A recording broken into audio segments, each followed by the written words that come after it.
What's up, everyone? It's Triamite. It's November 21st, 2013, and I want to talk to you about some amazing footage that came across my Facebook page for me to look at, and it is absolutely the most awesome footage I've ever seen. It's absolutely amazing.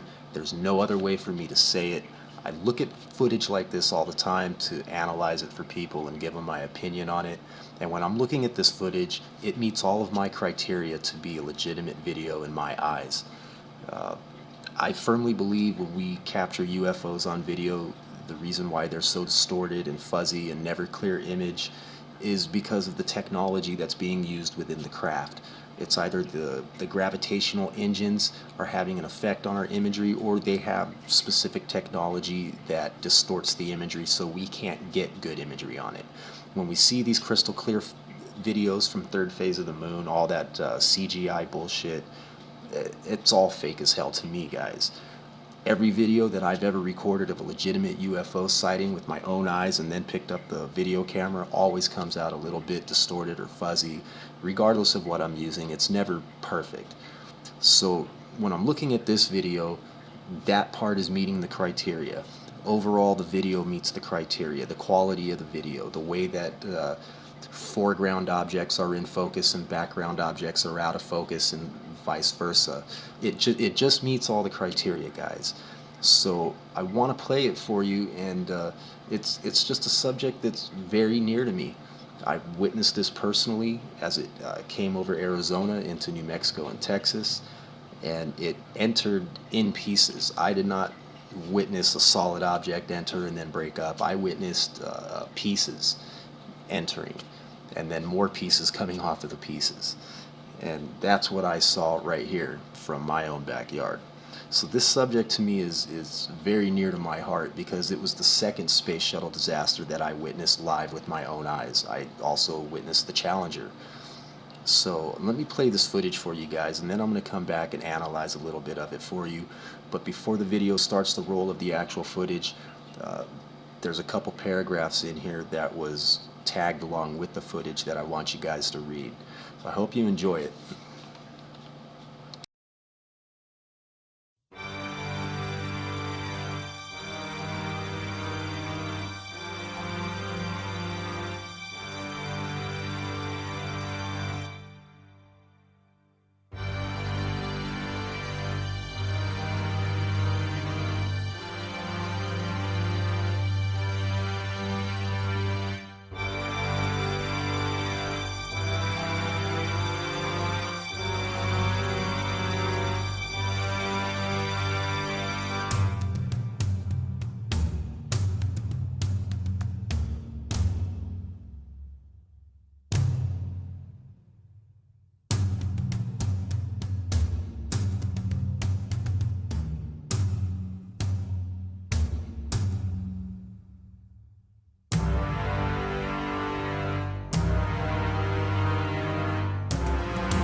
So what we're looking at right here is a piece that was released a while back, and it was apparently supposed to be a recording of the cockpit as they were prepping for re-entry and during re-entry. And we hear a conversation going on. It really just kind of looked like a staged set type of thing. And I'm going to go ahead and roll a little bit of this because I'm going to show you one of the things in this video that was released that really caught my attention and made me just think that it was a piece of propaganda released to give a false opinion and to form the cover up for us. So let's roll this real quick. And I'm going to go back off. Yeah. Yeah. That's good enough for me to see what check one of the thing. Now notice the guy with the camera. I want you to pay attention to the camera and the camera movements, and remember that they're prepping re-entry, and they're basically already on their trajectory to make the re-entry. So everybody's strapped in, everybody's buckled down, they're strapped in, all right? They're ready to pull those G's, and they're all prepared. So just keep that in mind. I can pull a little bit more now, Laura. Yeah. Okay. Now look at his camera. In order for him to have made that shot, he would have had to have stood up out of his chair, or because they're in space still and they have 0 G's, he floated up, right? He just kind of nudged himself up and he floated up. There's no way he would have got that shot sitting in his chair, just sitting down. Even if he raised his arms up, I really don't think that he could have done that. But that's a lot of math going into that aspect right there. So I want you guys to keep that in mind, that this was staged. Okay, that's working. This was a staged event, guys. Do you see over my shoulder, Laura? I was feeling it doesn't show up nearly as much as the back. It's going pretty good now. Now remember, guys, they're having a crisis, okay? They're in space. This shuttle is their only means of survival and their only way to get home, okay? So as I stated before, they're already on their trajectory to make re-entry into Earth's atmosphere. Everybody in that shuttle, according to protocol, is strapped in their seats and they're not getting out. Why is this guy just floating around the cabin like he's filming on a movie set?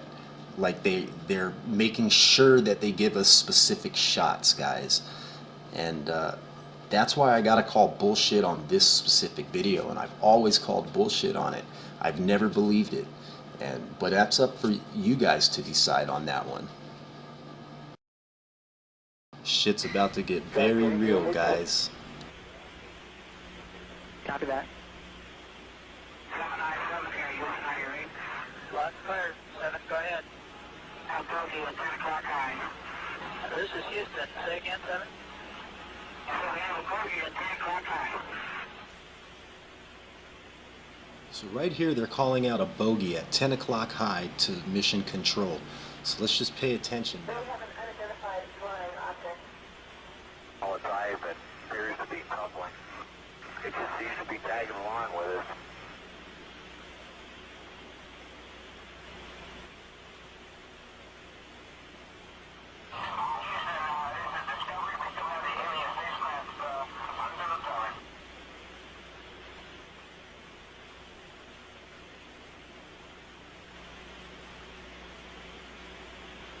Yeah, Houston, we got somebody out the front window with a pair of binoculars and a zoom lens. We're trying to get a pretty good idea on this thing.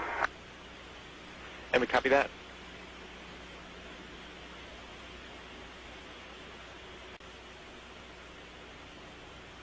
Okay, I don't know if you guys are still tracking it with the camera. Now right here, they were trying to focus their camera in on the space station, so when they swung it over to the object, it would be in focus with no fumbling around, and the transmission cut. Now we have mission control coming on, talking about they're losing this, they're losing all these different telemetries, and it wasn't all at once. They didn't lose all telemetry all at once. It didn't just explode in one big bang. There was multiple explosions throughout the ship because things were failing seconds apart from each other. And when we get when we're getting telemetry, we can tell down to the nanosecond what happened, right up until the point where the image until where the telemetry stops. So let's listen to everything that's being said here, and I want you to really pay attention to this video, guys, because this is the type of video that I'm talking about that meets all my criteria to tell me that this is a 100% legitimate video. Flight Max. Go. We just lost tire pressure on left outboard and left inboard, both tires. FYI, I've just lost 4 separate temperature transducers on the left side of the vehicle, hydraulic return temperatures. 4 high return temps? To the left outboard and left inboard elevons. Okay, is there anything common to them, DSC or MDM or anything? I mean, you're telling me you lost them all at exactly the same time? No, not exactly. They were within probably 4 or 5 seconds of each other. Okay, where are those? Where is that instrumentation located? They're all 4 of them are located in the aft part of the left wing, right in front of the elevon actuators. And there is no commonality. No commonality. And there's no commonality between all these tire pressure instrumentations and the hydraulic return instrumentations? No, sir, there's not.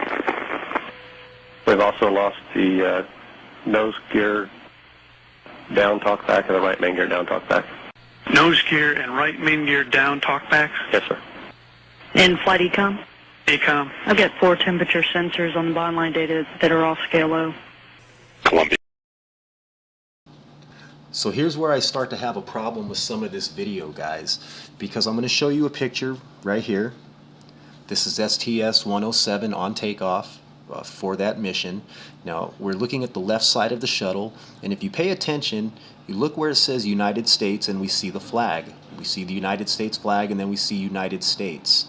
Now after United States, we do not see anything. It's just blank white. There's no logo there, no nothing. In the video, we have a NASA logo there. Now you're going to ask me, how do you know you're looking at the right part of the craft? Well, I'm going to show you right now. In this picture, we have the flag and then United States. On the takeoff picture, we have the flag, we have United States. How do I know that that matches the left side of the craft? Because on the right side of the craft, as seen in this picture on a previous landing, we have United States, then we have the flag. It's reversed, guys. So I know for a fact that we're looking at the left side of a shuttlecraft. And I know for a fact that the flag on the left side of the shuttlecraft indicates to me that what we're seeing on the left side of our screen is going towards the front of the craft, and the right side of the screen would be the back of the craft. Either way that we look at it, I can find no NASA logo on STS107 in any of the official photos. Is that a deal breaker? Not really, but it is something to think about, guys. It's something to really, really think about when we're looking at this footage. As real and as convincing as it looks, we have to keep this into consideration.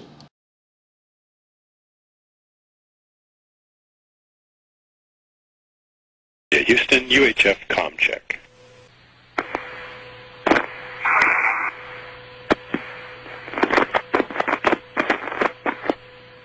Columbia, Houston, UHF comm check.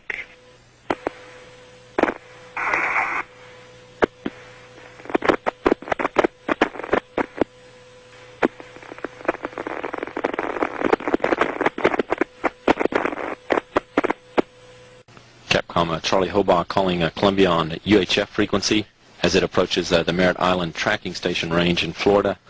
Communications with Columbia were lost at about 8 a.m. Central Time, about 10 minutes ago. This is Mission Control, Houston. Any debris that is located in the vicinity of the north central Texas area that may be related to the shuttle contingency should be reported to local law enforcement, who will then report to NASA. It should be avoided. Debris could be potentially hazardous due to toxic substances that are used as propellants on the space shuttle. Flight controllers here are securing all information and notes and data pertinent to the scheduled descent and landing of the shuttle today as part of contingency procedures. Search and rescue teams in the Dallas-Fort Worth Columbia, area Houston, UHF have been ComCheck. alerted.